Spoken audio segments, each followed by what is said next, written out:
నమస్తే. నింగి నేల నాదే ప్రత్యేక కార్యక్రమానికి స్వాగతం. తెలుగు సాహిత్య లోకంలో పరిచయం అక్కర్లేని పేరు డాక్టర్ మైథిలి అబ్బరాజు గారు. వ్యక్తిగత వికాసమే ధ్యేయంగా ఆమె కలం నుంచి జాలువారిన పలు రచనలు ప్రజాదరణ పొందాయి. అంతేకాదు సాహిత్యంలో ఆమె చేసిన కృషికి గాను ప్రముఖులతో సత్కారాలు, పురస్కారాలు అందుకున్నారు. ఆ గొప్ప రచయిత్రి డాక్టర్ మైథిలి అబ్బరాజు గారు ప్రస్తుతం మనతో ఉన్నారు. వారిని అడిగి మరిన్ని వివరాలు తెలుసుకుందాం. నమస్తే మ్యామ్, ఎలా ఉన్నారు? బాగున్నానమ్మా, మీరు? బాగున్నాం మ్యామ్, చాలా బాగున్నాం. మ్యామ్, ముందుగా మీ సాహితీ ప్రస్థానం ఎప్పుడు మొదలైంది? సాహితీ ప్రస్థానం అంటే నేను రాయటం అనేది చాలా ఆలస్యంగా మొదలుపెట్టానమ్మా. ఇంచుమించు నాకు 35 years వచ్చినప్పుడు రాశాను ఫస్ట్ కథ, మొదటి కథ. కానీ చదవడం అంటే చాలా చాలా ఇష్టం. అంటే నాకు ఊహ తెలిసినప్పటి నుంచి నేను చదువుతూనే ఉన్నాను. 2001లో ఒక కథ వచ్చింది, నియతి అని. దాంతో నా ప్రస్థానం మొదలైంది. ఆ కథ తెలుగు యూనివర్సిటీ వాళ్ళ ఆ ఏటి సంకలనం, కథా సంకలనం వేస్తారు కదా, దాంట్లో వచ్చింది. ఇంకొక కథ 2003లో వచ్చింది. ఆ తర్వాత మళ్ళీ 10 సంవత్సరాల పాటు ఏమీ రాయలేదు. ఆ తర్వాత ఫేస్బుక్కి వచ్చిన తర్వాత ఆన్లైన్ మాధ్యమాల వల్ల నేను కొంచెం కొనసాగించడం అయింది. Okay ma'am. అండ్ మనం ఏది చేయాలన్నా ఎవరో ఒకరి నుంచి ఇన్స్పైర్ అవుతూ ఉంటాం. అలా ఈ సాహిత్యంపై మీకు మక్కువ ఎలా ఏర్పడింది అండ్ మీ ఇన్స్పిరేషన్ ఎవరు? ఇంట్లో సాహిత్య వాతావరణం ఉండేదమ్మా. మా తాతగారు ఆదిపూడి సోదర కవుల్లో ఒకరు. ఆయన పేరు అబ్బరాజు సూర్యనారాయణ గారు. ఆయన ఉభయ భాషా ప్రవీణ, తెలుగు సంస్కృతం రెండిట్లోనూ పండితులు. ఆంధ్ర మహాభారతానికి నిఘంటువు రాశారు, కొన్ని కావ్యాలు కూడా రాశారు. ఆ ప్రభావం మా మీద, అందరి మీద ఉన్నదని చెప్పాలి. ఇటువైపు మా అమ్మ తాతగారు ఒక ఆయన ఉన్నారు. ఆయన అముద్రిత గ్రంథ చింతామణి అని మొట్టమొదటి తెలుగు పత్రికలలో ఒకటి, అది నెల్లూరు నుంచి వచ్చేది. ఆయన పేరు పూండ్ల రామకృష్ణయ్య గారు. ఆ విధంగాను కూడా కొంత వారసత్వం ఉందని చెప్పాలి. తెలుగు అయితే నాకు మక్కువ కలిగించిన వారు, తెలుగు భాష మీద, సాహిత్యం అని కాదు, తెలుగు భాష మీద మక్కువ కలిగించిన వారైతే నాకు హై స్కూల్లో తెలుగు చెప్పిన టీచర్ ముత్తారెడ్డి వెంగళరెడ్డి గారు. ఆయన వల్లే తెలుగు ఎంతో కొంత అబ్బింది. మ్యామ్, మీ రచనలు ఎక్కువగా ఏ అంశాలపై ఎక్కువగా ఉంటాయి? ఏ అంశాలంటే మొదటి 2 కథలు నేను ఏదో ఒకటి చెప్పాలనుకుని వ్రాసానమ్మా. మొట్టమొదటి కథ అయితే అంటే ఒక వివాహేతర సంబంధం గురించి, అది కలిగించగల దుష్పరిణామాలు అనొచ్చేమో, అది కలిగించగల నొప్పి గురించి వ్రాసాను. అది చాలామందికి చేరింది. దాని పేరు నియతి. నియతి అంటే అదుపు, రిస్ట్రెయింట్ అని ఒక అర్థం. తర్వాత విధి అని ఇంకొక అర్థం. విధియే కదా మనకి, మనందరికీ కొన్ని బాధ్యతలు ఉంటాయి, ఆ బాధ్యతలు విస్మరించకూడదు అన్నట్లుగా. తర్వాత ఇంకొక కథ పత్రహరితం అనేది, ఒక సున్నితమైన అమ్మాయి తనకు తగని వాతావరణంలో ఏ విధంగా నలిగింది అనేది, తర్వాత తను దాంట్లోంచి ఎట్లా బయటకు వచ్చింది అనేది చెప్పదలుచుకున్నాను. ఆ తర్వాత చెప్పడానికి నిజంగా ఏమీ లేకే 10 ఏళ్ళు ఏమీ రాయలేదు. ఆ తర్వాత కథల్లో నిజానికి సమస్యలు ఎక్కువగా లేవు. నేను కొన్ని చారిత్రాత్మక కథలు రాశాను, కొన్ని ఫ్యాంటసీ కథలు రాశాను, కొన్ని టైం ట్రావెల్ కూడా రాశాను. అట్లా చాలా జానర్స్ నాకు ఇష్టం. మ్యామ్, మీరు వివాహితర సంబంధాల గురించి నియతి అని రాశారు కదా, సో మీరు ముందే ఊహించి రాశారా? ఎందుకంటే ఇప్పుడు సిచ్యువేషన్స్ అన్నీ అలాగే ఉన్నాయి కదా.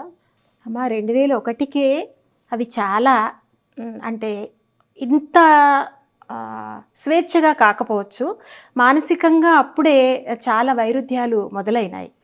ఇది ఎట్లా ఉంటుందంటే ఒకళ్ళకి ఇంకొకళ్ళు, భార్య కానీ భర్త కానీ పూర్తిగా ఒక ప్లగ్లో పెట్టినట్లుగా అతకలేరు, అతకవలసిన అవసరం కూడా లేదు. ఇప్పుడు మన తల్లిదండ్రులు ఉంటారు, అన్నదమ్ములు ఉంటారు, స్నేహితులు ఉంటారు, వాళ్ళందరిలో మంచి చెడు అన్నీ ఉంటాయి. చెడుని కొంచెం పక్కన పెట్టి మంచినే తీసుకుంటాం. కానీ జీవిత భాగస్వామి దగ్గరికి వచ్చేటప్పటికి మనం అన్నీ ఒక ఊహామూర్తిని ఊహించుకుంటాం. అది అట్లా లేకపోతే ఆ వచ్చిన వాళ్ళు అది వాళ్ళ తప్పని మనం నిర్ధారించేస్తాం. ఇక్కడ ఏమిటవుతుందంటే కొద్దిగా చదువుకున్న, కొంచెం సెన్సిటివ్గా అంటే సుకుమారంగా ఆలోచించే వాళ్ళు, మేము ప్రత్యేకం, మమ్మల్ని ఎవరు పట్టించుకోవటం లేదు, మీకు నేను అర్థం కావట్లేదు అంటారు. చాలామంది కవులు, రచయితల కుటుంబ జీవనం కొంచెం అస్తవ్యస్తంగా ఉండడానికి కూడా ఇదే కారణం. ఇప్పుడు వర్తిస్తుందా అంటే ఇప్పుడు వర్తిస్తుంది, కానీ ఇప్పుడు నేను ఇంకా చెప్పదలుచుకోలేదు. ఎందుకంటే అది ప్రీచింగ్ ఆర్టికల్, బోధ చేస్తున్నట్టుగా ఉంటుంది. ఎందుకంటే నా వయసు పెద్దది కదా, ఇప్పుడు వాళ్ళకి చెప్పాను అనుకోండి మీకేం తెలుసు అంటారు, అంటారు. అంతే కదా. అందుకని ఇంక ఇప్పుడు నేను అటువంటివి చెప్పట్లేదు. కాకపోతే కుటుంబం యొక్క ప్రాధాన్యత నాకు చాలా ముఖ్యమైనదిగా అనిపిస్తుంది. కుటుంబం అంటే కేవలం తల్లి తండ్రి తోబుట్టువులే కాదు, ఎక్స్టెండెడ్ ఫ్యామిలీ అంటే కజిన్స్, ఇంకొకళ్ళు అట్లాగా, పోనీ ఫ్రెండ్స్, వీళ్ళందరూ కలిస్తేనే మనకి ఒక విధమైన మానసికంగా భద్రత ఉంటుంది. ఆ భద్రత లేకపోవడం వల్లనే ఇన్ని ఇబ్బందులు వస్తున్నాయి. నాకెవరు లేరు అనుకుంటేనే కదా ఇవన్నీ జరగడం. నేనేదో ప్రత్యేకం అనుకోవడం కొంచెం తగ్గించుకోవాలి మనుషులు, అది నేను అనుకుంటాను. ఇప్పుడున్న జనరేషన్ లో అదే ఎక్కువగా అనుకుంటున్నారు, నాకు నేనే ముఖ్యం, నా తర్వాత ఎవరైనా, అలాగే అనుకుంటున్నారు కదా. అది చివరికంటా వెళ్ళదు, అల్టిమేట్ గా మనకే ఇన్సెక్యూరిటీ వస్తుంది. అండ్ మ్యామ్, మీరు ఇప్పటి వరకు రాసిన రచనల గురించి ఇంకొంచెం మాకు డీటెయిల్ గా చెప్తారా? 2003 నుంచి 2022 వరకు సుమారు 19 కథలు రాశాను. తర్వాత వాకిలి అనే మ్యాగజైన్లో, సారంగ్ అనే మ్యాగజైన్లో కొన్ని కాలమ్స్ రాశాను. వాటిలో సాహిత్య వ్యాసాలు ఉన్నాయి. ఆ సాహిత్య వ్యాసాలన్నింటినీ కలిపి నిమగ్న అనే సంపుటంగా తీసుకొచ్చాను. తర్వాత గాజు కెరటాల వెన్నెల అనే శీర్షికన, అది తిలక్ చెప్పారు ఆ మాట. అంటే ఒకలాంటి స్వాప్నికత, డ్రీమీ సిచ్యువేషన్ చెప్తుంది. ఆ శీర్షికన చిన్నపిల్లల కోసం కొన్ని ఫెయిరీ టేల్స్ తిరగ రాస్తాను. అంటే మన వాతావరణానికి తీసుకొచ్చి కొన్ని అవే పేర్లతో కొన్ని అడాప్ట్ చేశాను. తర్వాత రైడర్ హాగర్డ్ అని నాకు చాలా ఇష్టమైన రచయిత ఒకరు ఉన్నారు. ఆయన రాసిన షీ అనే నవలని పూర్తిగా తెలుగులోకి అనువదించాను, రాగ్ని అనే పేరుతోటి. యాన్ ఆఫ్ గ్రీన్ గేబుల్స్ అని ఎల్ఎం మాంట్గోమరీ, ఆవిడ కూడా నాకు చాలా ఇష్టం. ఆ నవల కూడా అంటే అది కొంచెం కమింగ్ ఆఫ్ ఏజ్ నావెల్ అంటారు కదా, అట్లా అన్నమాట. 12 సంవత్సరాల పైన వాళ్ళు చదవచ్చు అనమాట. దాన్ని కూడా పూర్తిగా తెలుగు చేశాను. ఇది కాకుండా నేను రెగ్యులర్గా ఫేస్బుక్లో రాస్తూ ఉంటాను, అంటే చిన్నవి పెద్దవి రాస్తూ ఉంటాను. మళ్ళీ కొన్ని కథలు ఐతరేయం అనే పేరిట, అంటే ఆది భౌతికమైన విషయాల గురించి కొన్ని కథలని అడాప్ట్ చేసి రాయాలనుకుంటున్నాను. ఒక కథ అయింది, ఇంకా రాయాలి. నేను తక్కువే రాశాను. ఓకే మ్యామ్, మీకు బాగా ఇష్టమైన రచయితలు ఎవరు? విశ్వనాథ సత్యనారాయణ గారు మొట్టమొదట. ఆయన వల్ల నేను చాలా ప్రభావితమైనాను. నేనే కాదు, చాలామంది ప్రభావితమైనారు. కాకపోతే ఆయన జీవించి ఉన్న కాలంలో ఆయన చదవడం అనేది ఛాందసం కింద కొట్టిపారేసి చాలామందికి ఆయన దూరం చేశారు. ఆయన అసలు అడుగడుగునా నాకు ఆయన మార్గదర్శి. తర్వాత చలంగారు కూడా చాలా ఇష్టం, బాగా చదివాను, చాలా నేర్చుకున్నాను దాని నుంచి. అంటే కొంత సౌందర్య దృష్టి, అవతల వాళ్ళని ప్రేమించడం, కొన్ని విలువలు ఎట్లా ఉండాలి, డెకోరం అంటారు కదా, అది కూడా ఎంత అయితే ముందో అదంతా అక్కడ నేర్చుకున్నాను. తర్వాత కృష్ణశాస్త్రి గారు బాగా ఇష్టం, కొడవటిగంటి కుటుంబరావు గారు ఇష్టం కొంతమంది. తర్వాత కళ్యాణ సుందరి జగన్నాథ్ గారి కథలు ఇష్టం, చాలామంది ఇష్టం. తర్వాత జలంధర్ గారు ఇష్టం. అండ్ మ్యామ్, మీ తోటి మహిళా రచయితల్లో మీకు ఎక్కువగా ఇష్టమైన వాళ్ళు? జలంధర గారు, ఇంకొక అనుమానం లేదు. ఆవిడ ఇంచుమించు నా 12వ ఏట నుంచి కూడా ఆవిడ కథలు అసలు అదొక వేరే లోకంలోకి తీసుకెళ్ళేవి. ఆలోచన కూడా ప్రత్యేకంగా అని కూడా కాదు, ఇట్లా లేటరల్ థింకింగ్, ఏటవాళ్ళు చూపు అంటారు, ఉన్నది ఉన్నట్లుగా కాకుండా అవతలి వాళ్ళ వైపు నుంచి ఆలోచించడం ఎట్లాగా అనేది ఆవిడ కథల్లో చాలా ఉంటుంది. అండ్ మ్యామ్, మిమ్మల్ని బాగా ప్రభావితం చేసిన రచనలు ఉన్నాయా? రచనలంటే విశ్వనాథ సత్యనారాయణ గారివే చెప్పాలి. 1000 పడగలు, ఆయన నవలలు అన్నీని, చలంగారి మ్యూజింగ్స్, కుటుంబరావు గారి కథలు, కృష్ణశాస్త్రి గారి అమృతవీణ, జలంధర గారి రచనలు అన్నీని. అండ్ మ్యామ్, మీరు ఇప్పుడు రాసిన రచనలకు ఎలాంటి ఆదరణ దక్కుతుంది? అండ్ ఈ బుక్స్ ఎగ్జిబిషన్ పెడుతూ ఉంటారు కదా, అక్కడ మీ బుక్స్ అవైలబుల్ ఉంటాయా? ఉంటాయమ్మా, ఉంటాయి. అంటే నాకంటూ ప్రత్యేకంగా ప్రచురణ సంస్థ లేదు, ఓకే, కానీ ఉంటాయి. 2 పుస్తకాలు ఉన్నాయి. అది నా ఆదరణ అంటే నేనైతే హాట్ సెల్లర్ని కాదు, బెస్ట్ సెల్లర్ అయితే కాదు. నేను మొన్న ఒక సమావేశానికి వెళ్ళాను. మీ కథల్లో కొంత మార్మికత ఉంటుందండి అంటారు. ఆ మార్మికత అంటే ఏమిటో నాకు సరిగ్గా తెలియదు. అన్న వాళ్ళని అన్నాను, మీకు అర్థం కాదంటే నేను ఒప్పుకోను అని. మొత్తానికి అంటే పక్కన ఇంకొక రచయిత్రి అన్నారు, లేదు నువ్వు వేరేగా రాస్తావు అని. వేరేగా రాస్తే ఎంత చేరుతుందో అంతమందికి చేరుతుంది, చేరిన వాళ్ళకి చాలా అందంగా చేరుతుంది. అండ్ మ్యామ్ ఇప్పుడు ప్రస్తుత కాలంలో మహిళా రచయిత్రుల శాతం పెరుగుతుందంటున్నారా, తగ్గుతుందంటున్నారా, ఏమంటారు మీరు? ఖచ్చితంగా సమానంగానే ఉంది. ఇప్పుడు 60ల చివరి నుంచి అమ్మ రచయిత్రులు వచ్చారు. చాలా వరకు రచయిత్రులే పరిపాలించారు తెలుగు సాహిత్యాన్ని. అది ఇప్పుడు కూడా కొనసాగుతూనే ఉంది. ఇక్కడ ఏమీ లోటు లేదమ్మా. అండ్ మేము ఇప్పుడు కొంచెం రూట్ మార్చుదాం. ఇప్పటి వరకు మీ ప్రొఫెషనల్ లైఫ్ గురించి మాట్లాడుకున్నాం కదా, ఇప్పుడు మీ పర్సనల్ లైఫ్ గురించి మీరు మాతో షేర్ చేసుకోవాలి. మీరు ఎక్కడ పుట్టారు, ఏం చదువుకున్నారు? గుంటూరులో పుట్టానమ్మా. మా నాన్నగారు డాక్టర్ అబ్బరాజు శ్రీమన్నారాయణమూర్తి గారు. ఆయన government doctor, MBBS doctor, government సర్వీస్లో ఉన్నారు చివరికంట. మా అమ్మగారు అబ్బరాజు రాధ గారు. వాళ్ళకి నేను ఒక్కదాన్నే సంతానం. నేను గుంటూరు మెడికల్ కాలేజ్లో ఎంబీబీఎస్ చదివాను. తర్వాత అక్కడే డీజీఓ కూడా చేశాను. ఆ తర్వాత ఫ్యామిలీ మెడిసిన్లో ఒక డిప్లొమా చేశాను. డయాబెటాలజీలో కూడా ఒక డిప్లొమా చేశాను. మా ఆయన డాక్టర్ శ్రీనివాస్ గారు ఆర్థోపెడిక్ సర్జన్. నాకు 2 పిల్లలు, శాంత్వన, స్వాప్టిక్. వాళ్ళు వాళ్ళ స్పౌజెస్ కూడా ఇంజనీరింగ్ సైడే ఉన్నారు. 2 మనవరాళ్ళు, కైరవి నారాయణి, పాటలి నారాయణి. Super ma'am. మీ రచయిత్రినే కాకుండా డాక్టర్ కూడా అన్నమాట అయితే.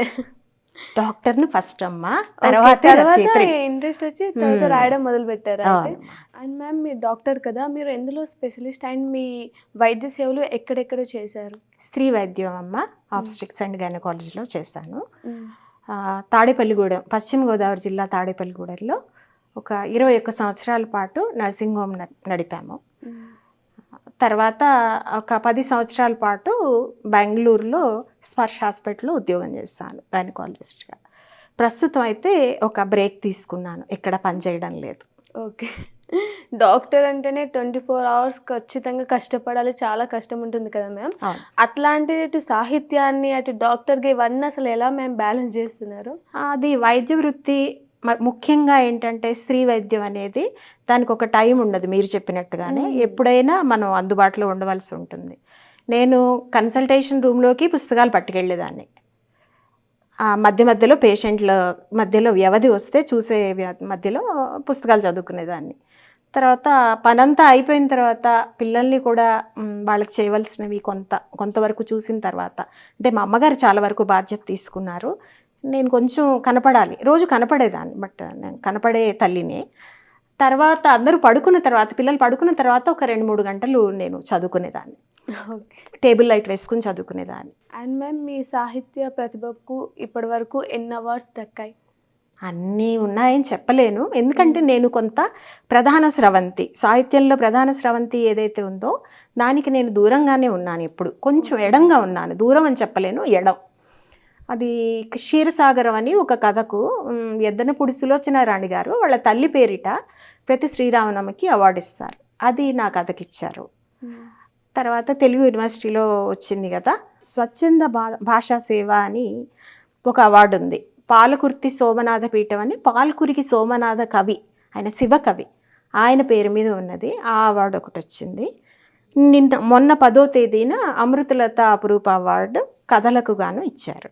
అండ్ ఎన్ని అవార్డ్స్ వచ్చినా కానీ ఏదో ఒక అవార్డు మనకు మనసుకి హాయిగా, అమ్మ దీనివల్లే నేను ఇంత కష్టపడ్డాను, ఇప్పుడు ఇది వచ్చేసింది, హాయిగా ఉంది అని అనిపిస్తుంది కదా మేము. అలా ఏమనిపించలేదమ్మా, అలా ఏమనిపించలేదు, ఎందుకంటే అవార్డులకి నాకు పెద్దగా సంబంధం లేదు. ఓకే. అండ్ మీకు చాలా ప్రశంసలు కూడా వస్తూ ఉంటాయి, కానీ బాగా గుర్తుండిపోయిన ప్రశంస ఏదైనా ఉందా?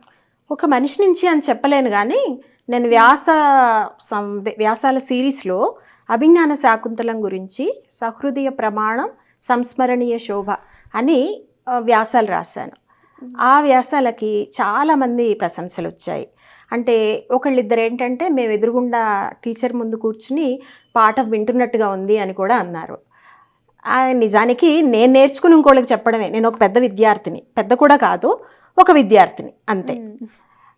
కథల విషయంకి వస్తే సుధావృష్టి అనే కథకి చాలా పేరు వచ్చింది. అది ముత్తుస్వామి దీక్షితులు తమిళనాడులో సంగీతం పాడి అమృతవర్షిణి రాగం పాడి వర్షం కురిపించిన కథ అది. ఆ కథకి చాలా ప్రశంసలు వచ్చాయి. నా కథల్లో నాకు చాలా ఇష్టమైన కథ అంటే సంజీవరాయుడు అనే కథ.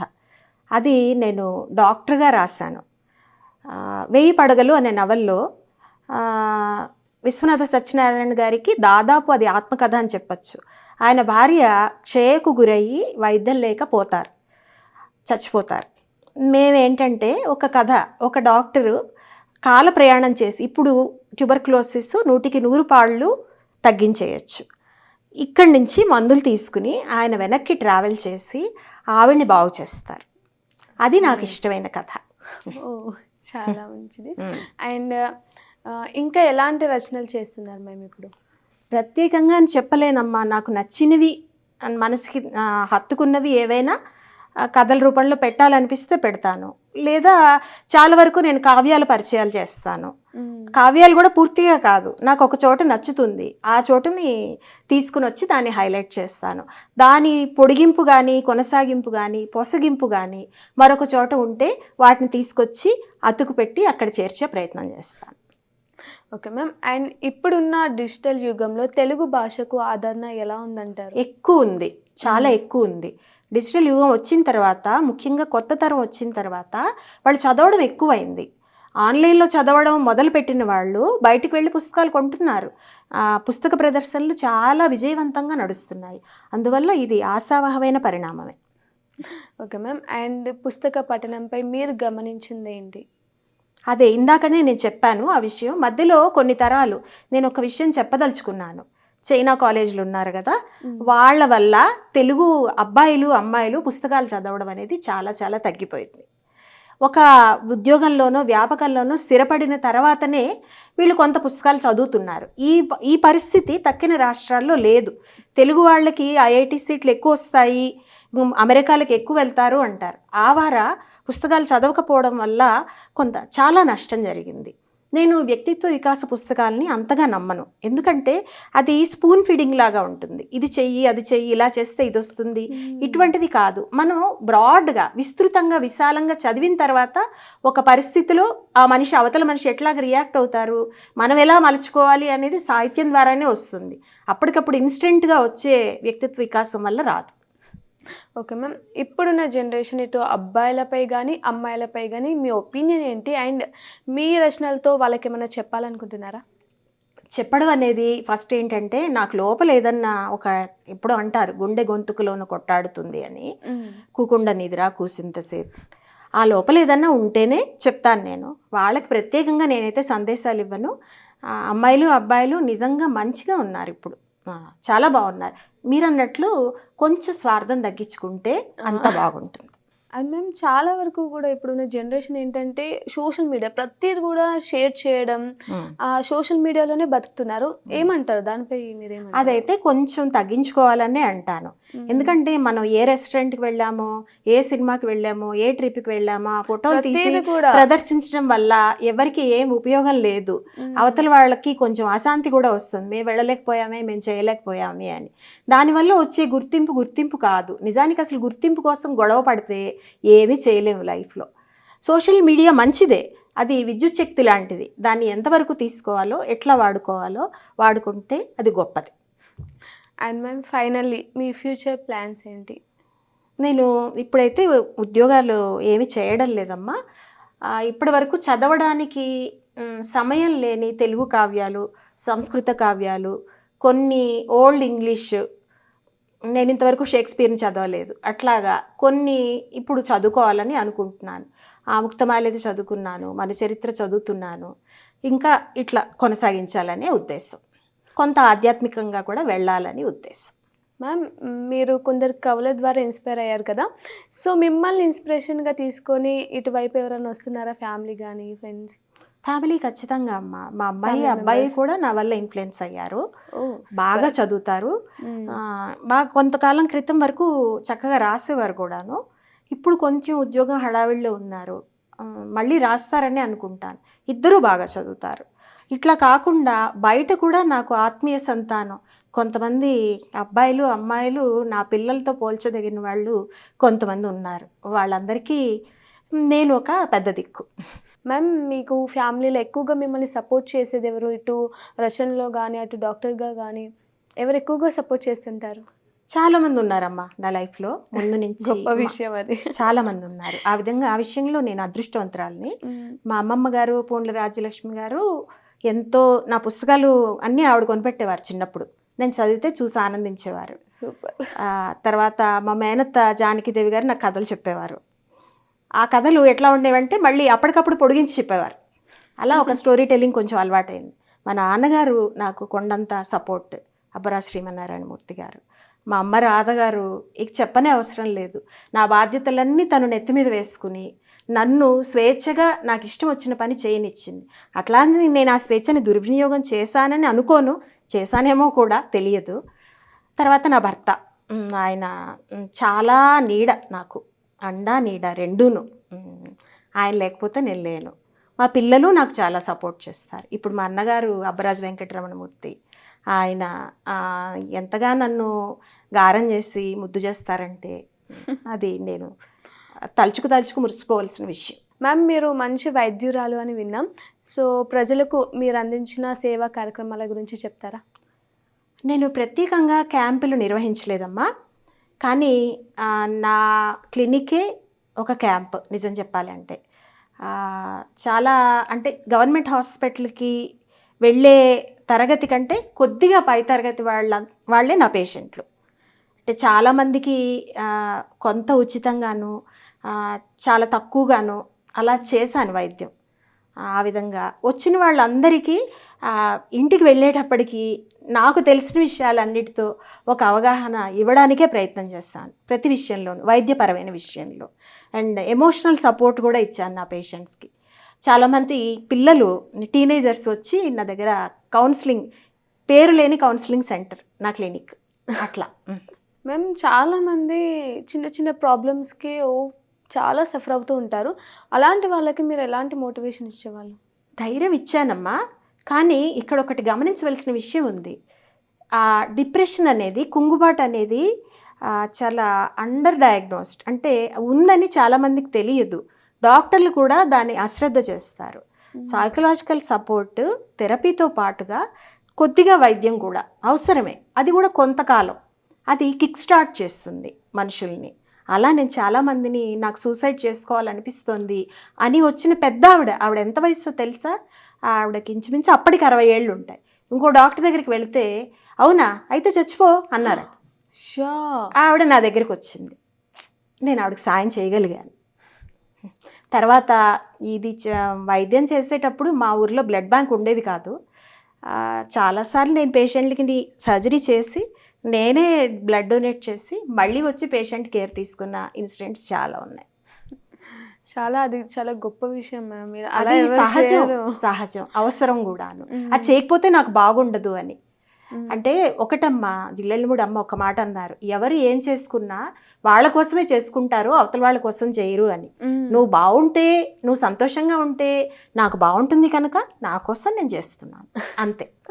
Thank you so much ma'am. చాలా విషయాలు మాకు చెప్పారు, చాలా విషయాలు మాతో పంచుకున్నారు. అలాగే మీరు ఎంతోమంది నవరచయితలకు స్ఫూర్తిగా నిలుస్తారు. అలాగే మీ ఫ్యూచర్ ప్లాన్స్ అన్నీ కూడా వర్కౌట్ అవ్వాలని వనితా టీవీ మనస్ఫూర్తిగా కోరుకుంటుంది. Thank you ma'am. చాలా సంతోషం అమ్మా. చూసారు కదా, ఇది వాటి నింగి నేల నాదే ప్రత్యేక కార్యక్రమం. మరో ఎపిసోడ్లో మళ్ళీ కలుద్దాం. అంతవరకు చూస్తూనే ఉండండి వనితా టీవీ. నమస్తే.